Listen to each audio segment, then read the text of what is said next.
I really felt that prosperity gospel was the truth. I really thought that God wanted us to not have any problems, not have any sickness, not have any pain. Many people remember Jimmy Bakker as one of America's most famous televangelists, but few know what his life looks like today. Once surrounded by wealth, television success, and millions of loyal followers, his world changed after scandals, prison, and public disgrace. Yet his story did not end there.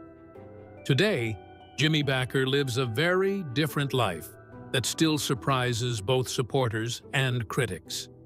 So how did one of television's biggest religious stars end up here? Join us as we uncover the truth about his life today.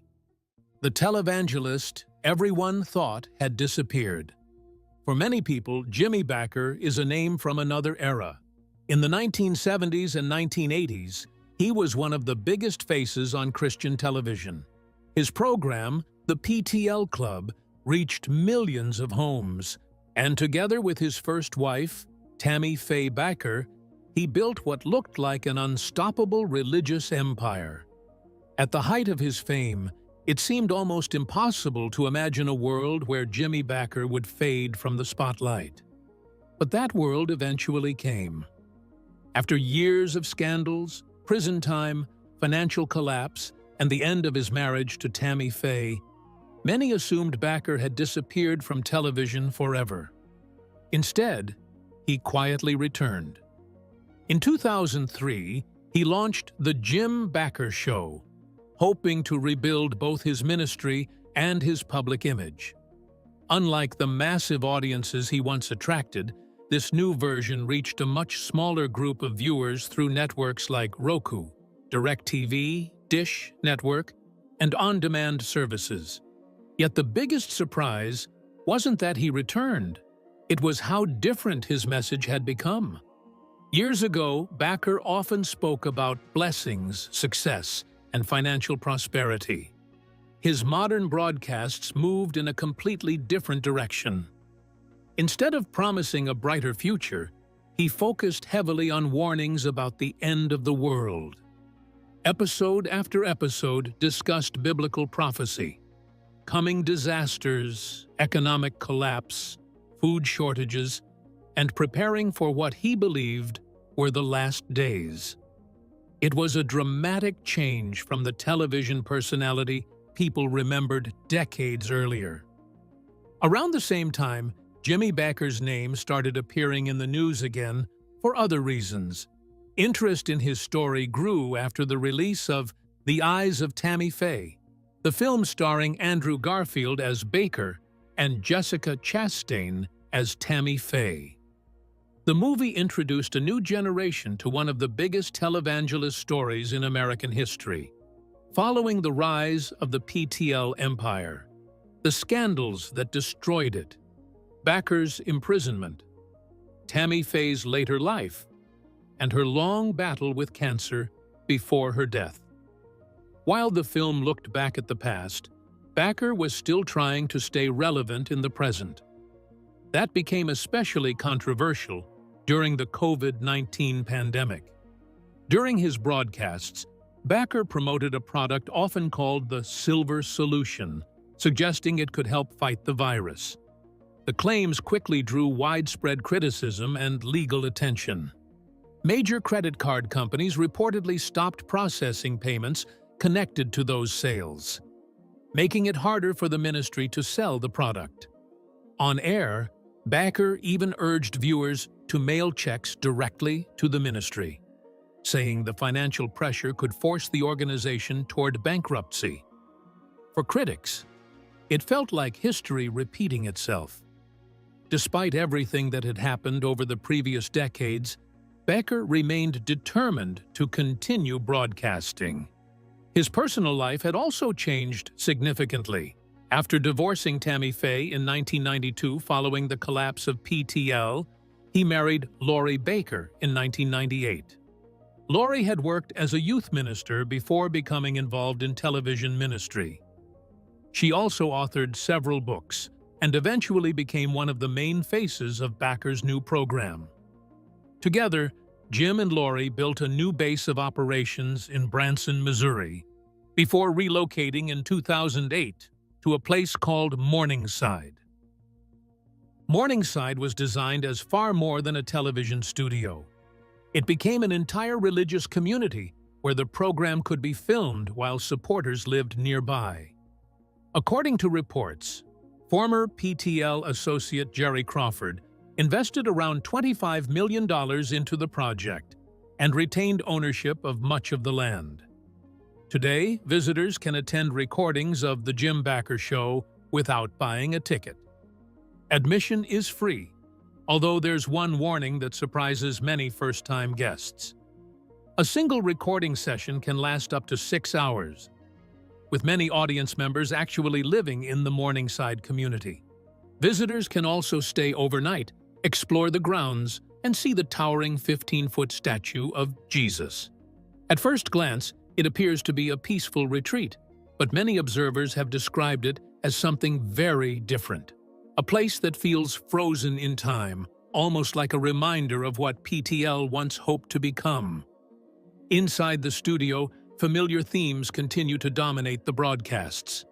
Lori Bakker serves as co-host, bringing an upbeat personality that naturally reminds longtime viewers of Tammy Faye, although many say the comparison only goes so far. Tammy Sue Bakker, Jim and Tammy Faye's daughter, also became an important part of the ministry. She sings during the program and regularly appears as both announcer and co-host, helping keep the family's television legacy alive. Still, the atmosphere is far different from the excitement that once surrounded PTL. Much of the conversation now revolves around prophecy, political concerns, and warnings about society's future. Guests frequently discuss current events through the lens of biblical end times, while conversations often include complaints about attacks on Christianity and changing cultural values. Some well-known public figures have also appeared on the program. Among them was MyPillow CEO Mike Lindell, who participated in a multi-part television event centered on his election claims and personal controversies. Large portions of the broadcasts also promoted products, including MyPillow merchandise and items sold directly through Bakker's own ministry, making parts of the show resemble a television shopping network as much as a religious broadcast. Watching the program today creates a striking contrast with the empire Bakker once built. The huge television audience is gone. The national influence has faded. The excitement that once surrounded PTL has largely disappeared. Today, Jimmy Bakker is well into his 80s and has also faced serious health challenges, including suffering a stroke in recent years. The energetic television personality who once captivated millions has become a much quieter figure, continuing his broadcasts from a much smaller stage. For supporters, his perseverance is remarkable. For critics, his return remains deeply controversial. But regardless of where people stand, one thing is impossible to ignore. Jimmy Bakker never truly disappeared.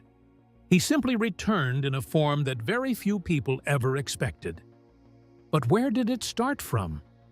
How did Jimmy Bakker build such an unstoppable empire in America? Keep watching to find out. From television stars to an untouchable empire. Long before the scandals made headlines, Jim and Tammy Faye Bakker were living a life that most people could only dream about.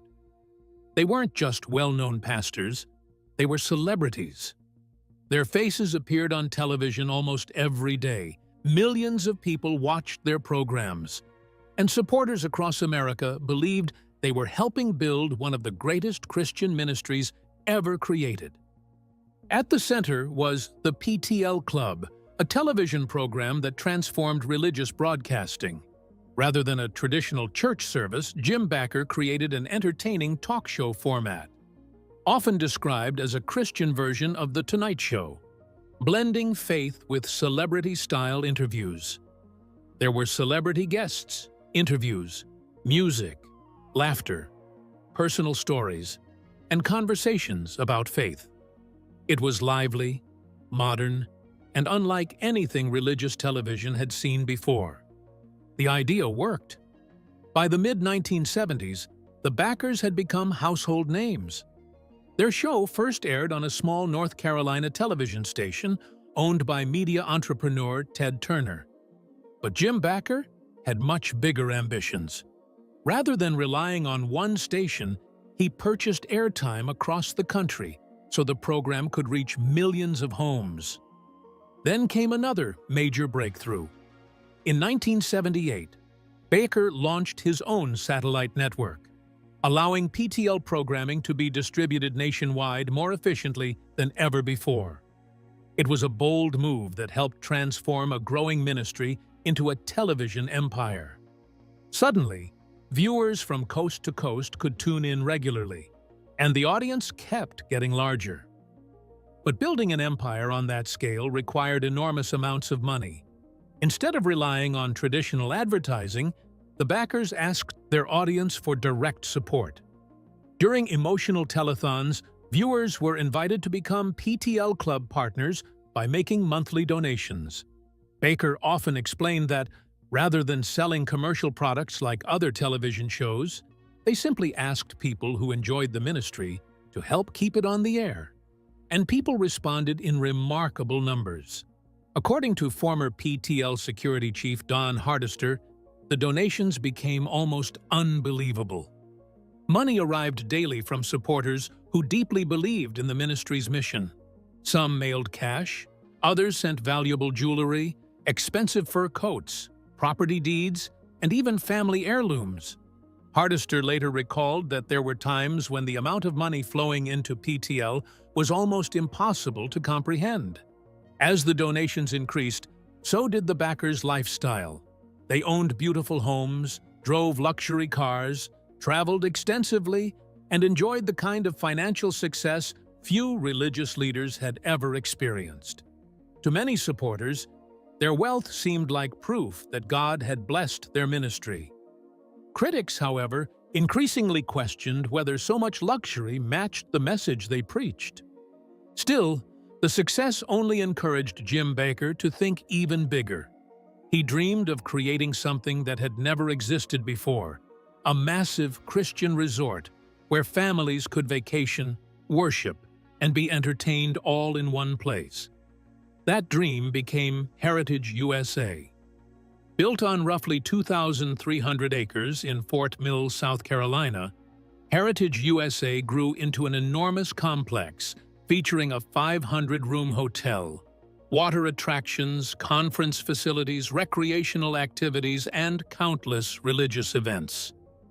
Bakker openly admitted that he admired Walt Disney's vision and wondered why Christians couldn't have their own version of Disneyland. For many families, Heritage USA became exactly that. Busloads of visitors traveled from across America to experience the attraction.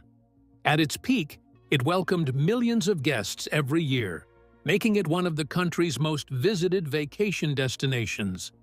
For supporters, it wasn't just a theme park. It represented a growing Christian movement that seemed unstoppable. But beneath the excitement, serious problems were beginning to develop.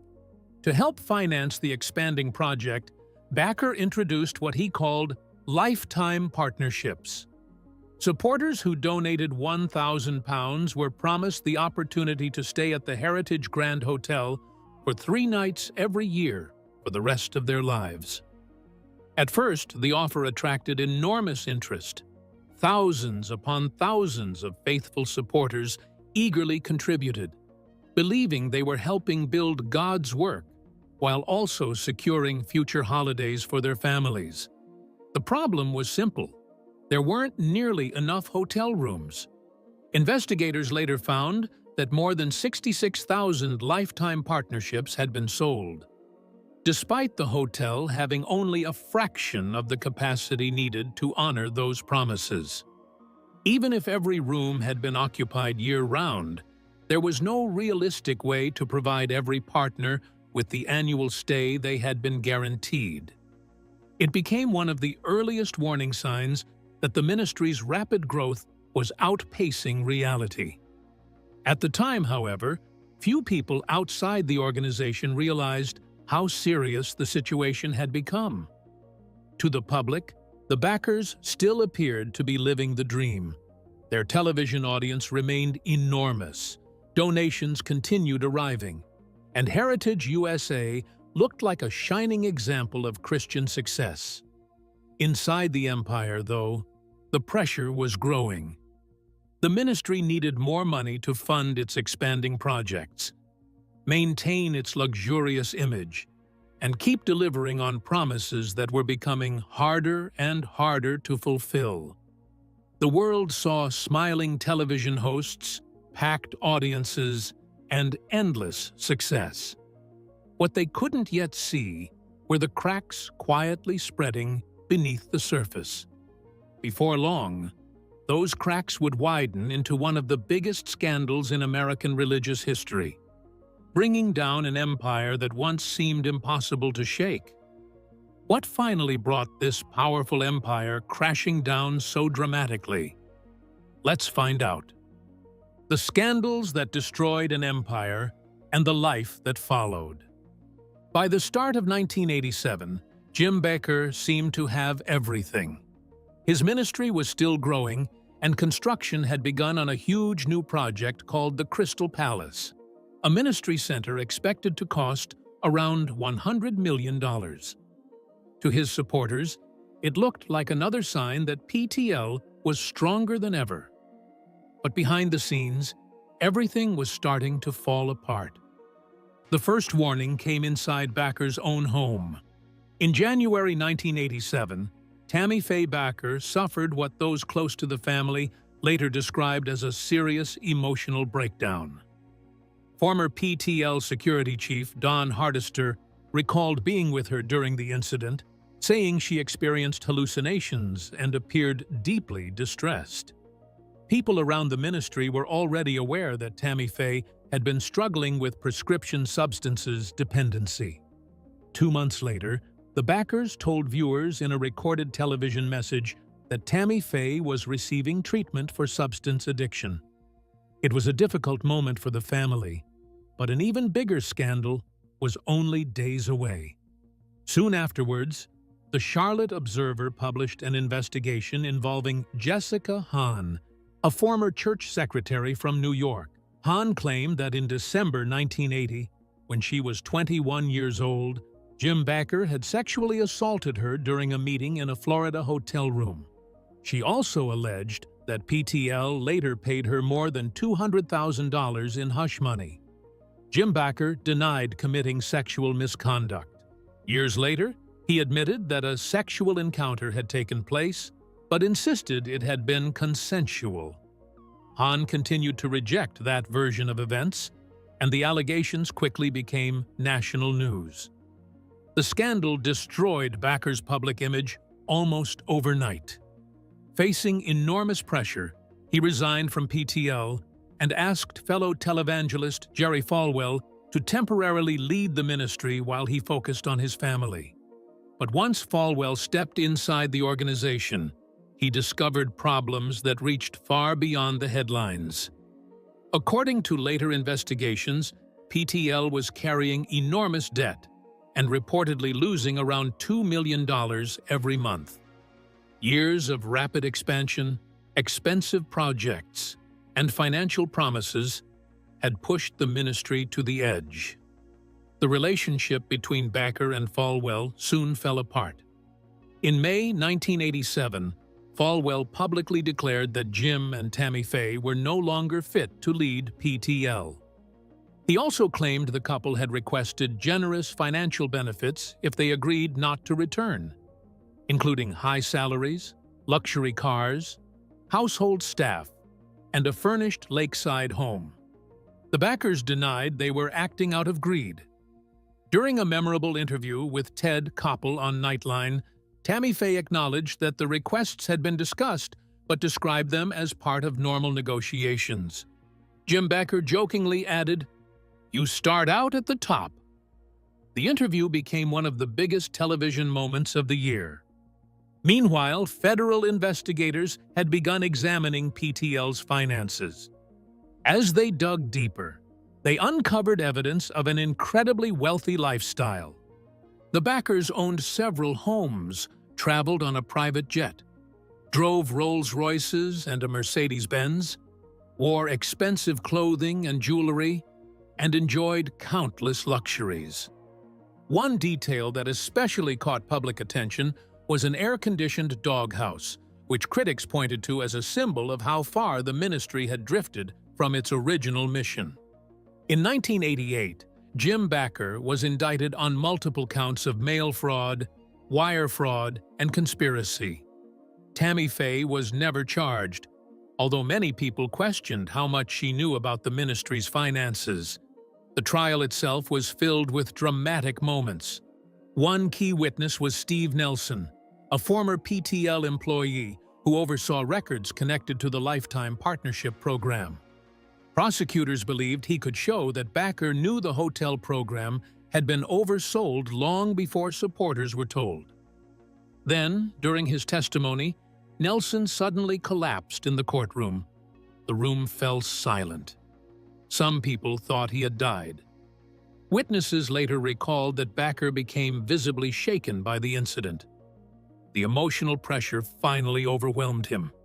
The next day, Bakker reportedly suffered a severe psychological breakdown. Friends later said he experienced hallucinations and became convinced that reporters outside the courthouse looked like giant insects. Former security chief Don Hardister remembered finding him curled beneath his lawyer's sofa, emotionally crushed by everything happening around him. The judge temporarily paused the trial and ordered Bakker to receive psychiatric treatment. Several days later, he returned to court and testified in his own defense. On October 5, 1989, the jury found Jim Bakker guilty on all 24 counts.